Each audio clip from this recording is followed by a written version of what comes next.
suis vice-président de l'agence Hémisphère Droit.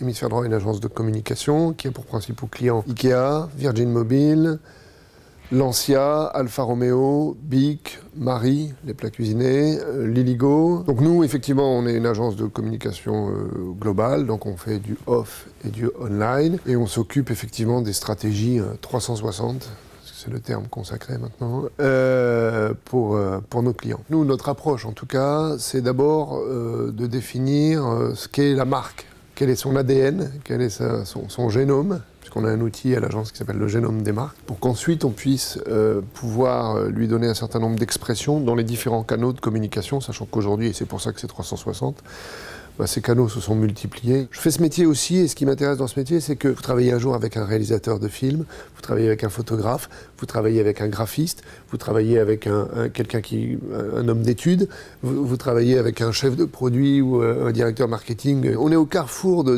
différentes influences, de différentes expériences, de différentes cultures. Et je dois dire que c'est très très intéressant, très enrichissant. Il y a 3 grands services dans une agence de communication. Il y a le service commercial, le service création et le service planning stratégique. Alors le service commercial, c'est effectivement, ça va du chef de projet au directeur commercial, au directeur associé. Le rôle principal d'un commercial en agence, c'est évidemment d'être le point de relais, le point de jonction entre l'agence et les annonceurs et les clients, et de s'occuper du quotidien, du day-to-day, du travail quotidien pour ce client. Le service planning stratégique, lui, c'est le service où ce sont des planeurs stratégiques qui sont à l'écoute des grandes tendances et en observation des grandes tendances, tout ce qui se passe un peu dans la société, premièrement, et deuxièmement, qui opère une veille assez vigilante sur les différents marchés de nos annonceurs. Et puis troisième service, le service création, qui est donc composé de créatifs. Généralement, les créatifs travaillent par pair, par couple. Un concepteur-rédacteur qui s'occupe des mots, un directeur artistique qui s'occupe des images.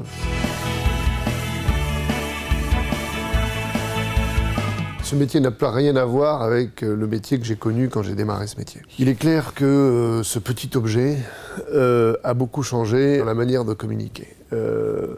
C'est vrai que jusqu'il y a encore 6-7 ans, on va dire le digital était relativement mineur dans les stratégies de communication.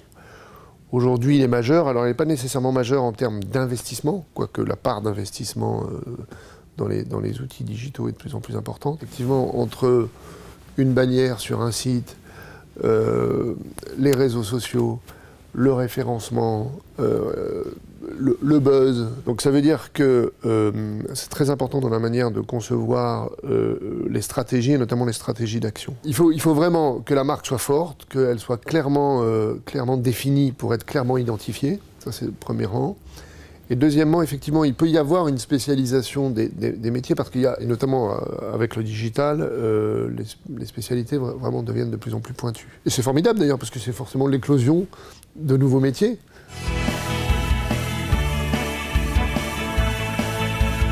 Il faut d'abord être ouvert. Je pense qu'avant tout, il faut être ouvert, curieux pour ces activités-là. Il faut vraiment de l'acharnement, de la conviction, de l'enthousiasme. Dernier élément aussi, je pense qu'il faut, il faut être curieux, il faut être ouvert, il faut être audacieux.